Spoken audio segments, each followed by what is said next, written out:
Car, c'est un projet Life+, c'est-à-dire que c'est un projet financé par la Commission européenne que Renault a proposé en 2010. C'est un projet collaboratif qui implique toute une série de sociétés, de PME, d'universités et qui vise à démontrer tous ensemble que l'on peut recycler et valoriser les véhicules à 95%, mais en générant de nouvelles filières et en générant de nouveaux revenus, de sorte que les progrès que l'on fait soient pérennes dans le temps.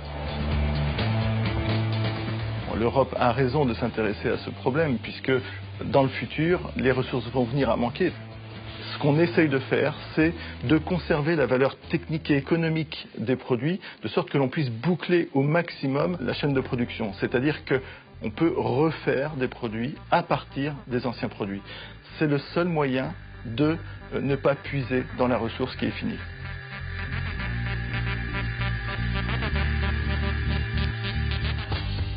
Aujourd'hui, 29% des matières des véhicules Renault sont issues du recyclage. L'objectif est d'augmenter ce taux de 10% d'ici 2016. L'entreprise MTB est un concepteur de machines et recycleur, prestataire de la boucle courte cuivre du projet. Depuis 3 ans, MTB reçoit des faisceaux cuivre acheminés par Renault. Le premier contact a eu lieu en 2011. Nous arrivions avec une idée qui était celle de pouvoir valoriser des faisceaux de cuivre provenant des véhicules fin de vie. C'est le câblage, et ce câblage il est entouré par un ensemble de polymères. Il a fallu couper, granuler, séparer. Ce qu'on obtient en fin de process, c'est un fil de cuivre de l'ordre de 99,99% de cuivre. Le recyclage peut se faire de façon infinie. Il y a avant tout une valeur financière, puisque dans un véhicule, on va trouver 2500 € de matière, et du coup, on est moins dépendant de la fluctuation des cours, parce qu'on a déjà la matière. On ne repaye pas toute la chaîne de valeur, on ne paye que le travail du recyclage.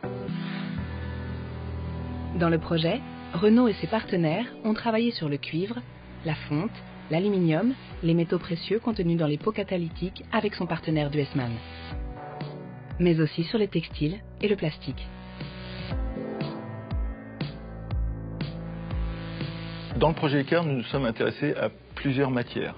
Parce qu'elles sont stratégiques, parce qu'elles étaient mal valorisées dans les véhicules. Nous avons mis beaucoup d'efforts dans le plastique, parce que c'est bien un des enjeux du recyclage des véhicules en fin de vie. Dans un véhicule, on a près de 20% de matière qui est de la matière plastique. Et la plupart de ces plastiques terminent en décharge ou en incinération aujourd'hui. Alors que ce sont des plastiques de haute qualité technique. Un des enjeux sur le site de Sinova, c'est de savoir finalement bien qualifier le plastique et créer des mélanges pour refaire de la matière tout à fait noble, de qualité équivalente à la matière vierge.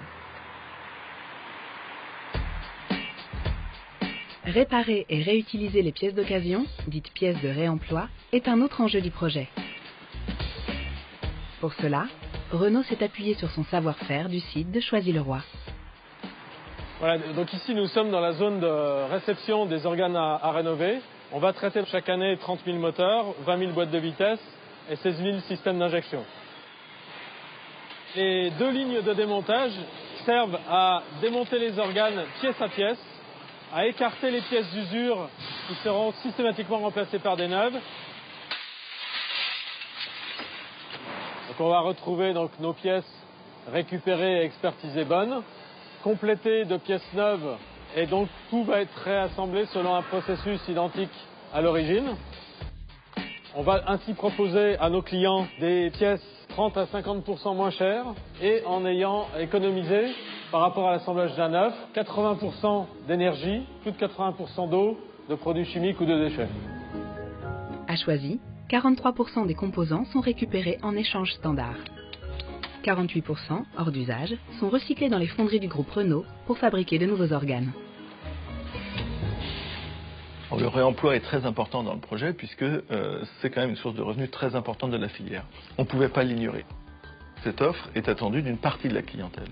D'ores et déjà, une partie de la population est très sensible à cette question du réemploi, de la fin du gaspillage en quelque sorte, lorsqu'une pièce peut être réutilisée, lorsqu'un véhicule est déjà ancien, pourquoi ne pas le réparer avec une pièce d'occasion?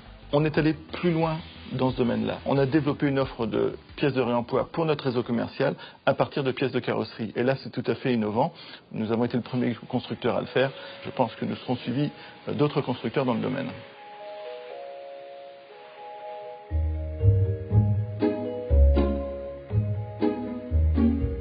Ce que fait Renault est relativement unique parmi les autres constructeurs, c'est-à-dire ce niveau d'implication dans des installations industrielles en vraie grandeur, dans des flux réels. Nous sommes les seuls à avoir réussi à le faire. Les projets de recyclage en boucle matière et pièces d'Icar 95 s'appuient sur un partenaire industriel, Indra, spécialiste de la déconstruction des véhicules en fin de vie. 95% des matières y sont valorisées. Indra est l'une des 2 filiales communes de Renault et Suez Environnement dans le domaine du recyclage. Elle associe ces 2 géants de l'industrie à une galaxie de PME françaises. Indra est un réseau de 400 petites entreprises réparties sur l'ensemble du territoire et assurant ainsi une collecte à proximité, de l'ensemble des véhicules hors d'usage du territoire national. Là maintenant nous sommes dans l'atelier de déconstruction de véhicules hors d'usage. À chaque poste de travail, l'opérateur prend connaissance sur un panel PC des pièces qui seront réemployées. Il en profite également à ce stade-là pour extraire les matières qui correspondent à son poste de travail. Indra et son réseau massifient l'approvisionnement matière auprès de plus de 100 démolisseurs. L'optimisation logistique est un élément clé de la rentabilité des filières mises en place dans le projet. Indra, pour nous, c'est finalement un gisement de matières premières que l'on utilise pour réinjecter dans notre outil de production, et puis un gisement de pièces d'occasion que l'on utilise pour de la réparation. Le site de Romorantin est un site qui est particulièrement avancé en matière de déconstruction, en matière de systèmes informatiques, de traçabilité, d'optimisation des méthodes, optimisation économique. Néanmoins, nous travaillons avec un tissu de PME qui ne sont pas au même niveau. On apporte les méthodes, on apporte la formation pour qu'ils trient mieux, on apporte avec Suez Environnement des solutions logistiques, on mutualise, on a un effet d'échelle, et là, on passe à des logiques qui sont effectivement de nature industrielle.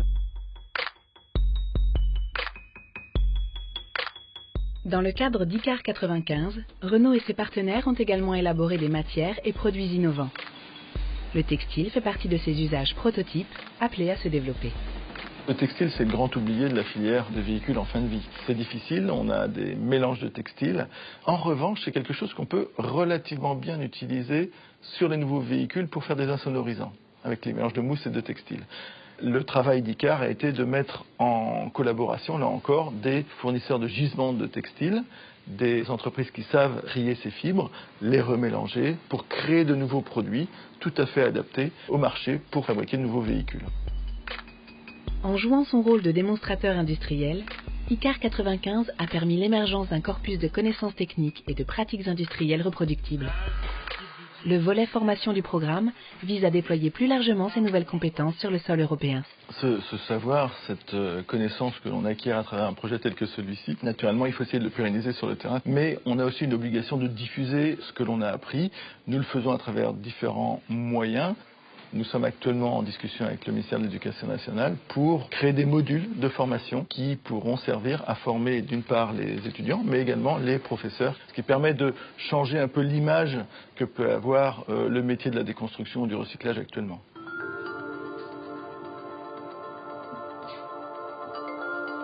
Ce sont des projets qui ont bon sur toute la ligne. Le bénéfice environnemental est là, indiscutable. Le bénéfice économique, la compétitivité qu'on offre avec ces projets, elle est indiscutable également. L'économie circulaire, c'est du bon sens industriel, c'est du bon sens financier. Tous nos projets ne seront pérennes que justement parce qu'ils sont axés sur cette approche qui est économique et écologique.